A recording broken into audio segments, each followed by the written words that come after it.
I'm here with Lara Fowler from Penn State University. Laura, tell me your position, and you were talking a little bit about also water mediation, water negotiations. I want to hear more about that. So tell me what you do. Sure. I currently work at Penn State University, and I have a dual position. I'm half at the law school, so I teach law students, and then I'm also the assistant director of a university-wide set of institutes that deals with energy and environment. I'm currently in Sweden, just started a Fulbright Scholar program for the year, and I've done a lot of work on water and conflict, but also a lot of work as a mediator, an environmental mediator working on water issues. So how do people come together to deal with questions of science, law, policy, and the age-old question of how do we actually get something done? And I've had the privilege of working with a number of different groups, primarily on the western coast of the United States, Oregon, Washington, and California, on difficult, intractable situations where people are trying to accomplish just that.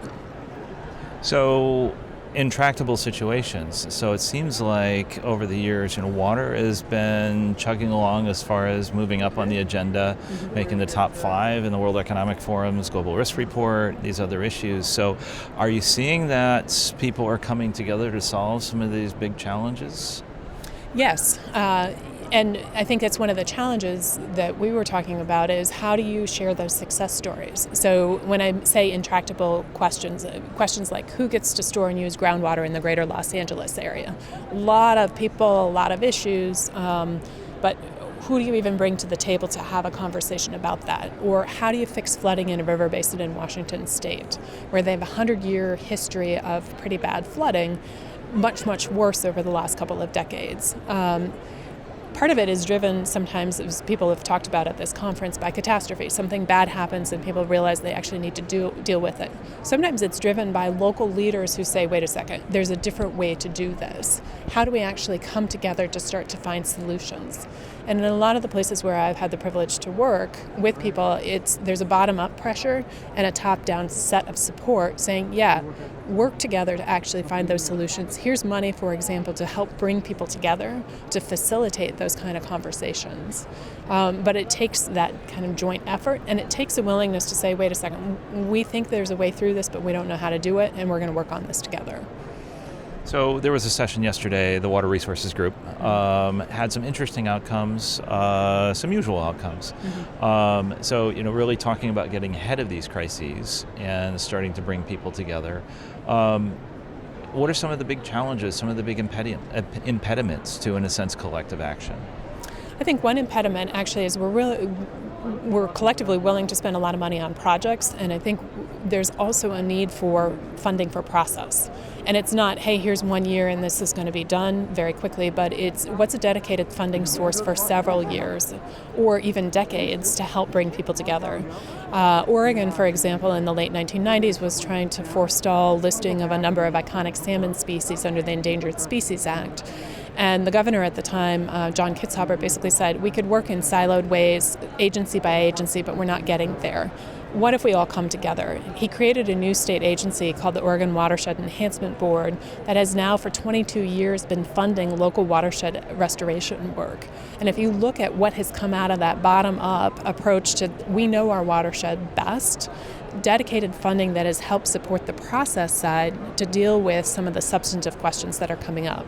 So I teach mediation and dispute resolution, and I think a lot about, substantive questions people want to get to, but they often forget that they need to deal with the people, questions of trust, who's involved, and the process. How do you get there?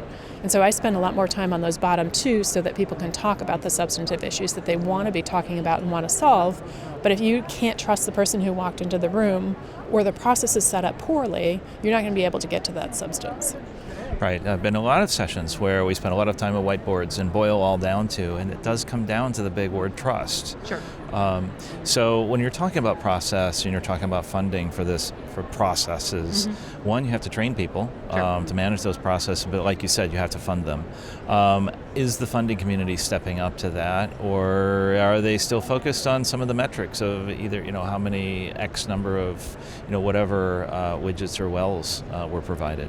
I think it's easier to count widgets or wells. It's harder to count process.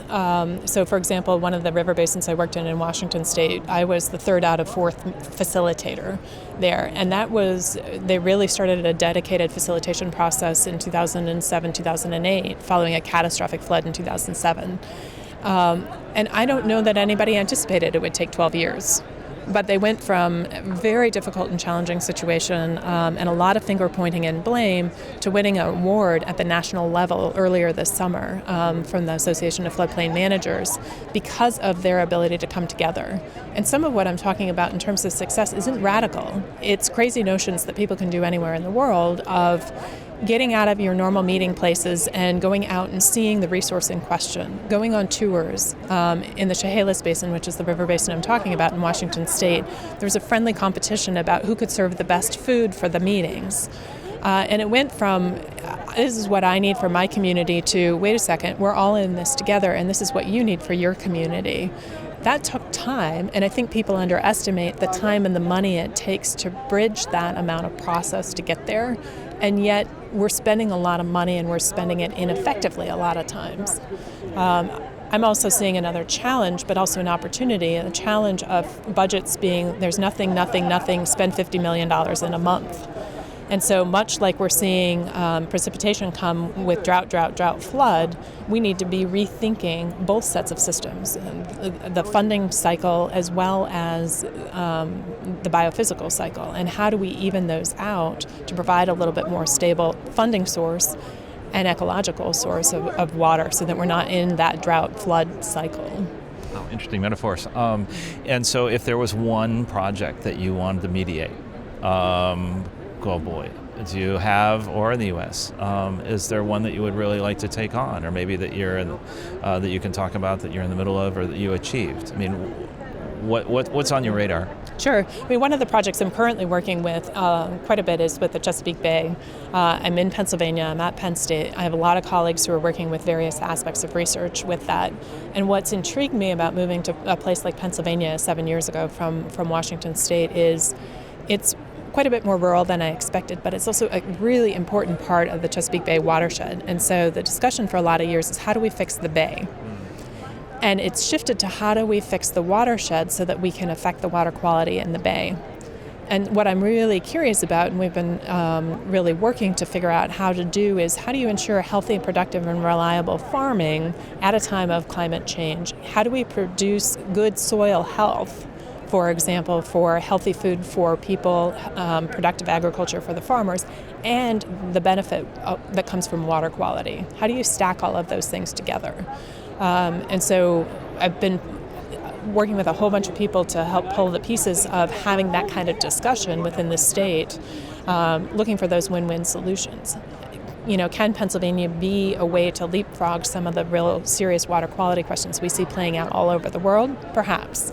Are there ways to do innovative financing and funding, for example, within a place like Pennsylvania where people think, oh, money's not an issue, where we have pretty serious budgetary questions? But what's it take to bring the funders to the table with the water quality, the ecosystem services, the folks in the flooding world, you know, who are saying, well, how do we fix this? People on the ecosystem service side, people on the water quality side, and bring them all into the same place so that you're solving multiple questions at the same time. Right. So if we're back here next year or somewhere else, and we're talking about the processes, you know, are we ready to embrace? We, meaning I'm saying the water sector, the funding sector, the process, the change that's necessary at pace? That's a great question. I mean, I do think we're in places where I've had the privilege to work, people are really hungry for a different way forward. They're hungry for what works. They're tired of the doom and gloom. They're tired of being told they can't do it.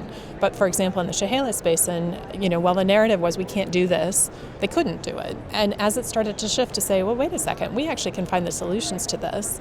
In every process I've been part of, and it's been a number of processes in you know, a food fight between Northern and Southern California over water allocation, for example, as they created their own opportunities in solving it, when I've talked with people who were part of those processes later, they've said, you know, that allowed us a more creative and lasting set of solutions than we could have done in court or by ourselves. And that's where I think part of my wish is to share those success stories. Where has this worked? It's working in lots of places around the world. Why? How do we learn from each other better and faster? Even if the processes take time themselves to do, sometimes you do have to go a little slower to go faster. But if we're spending the amount of money that we are on projects, can we do so in a way that ensures that we have the process to go with those projects? Great. Well, thank you, Lara Fowler at World Water Week. I'm J. Carl Ganter for Circle of Blue.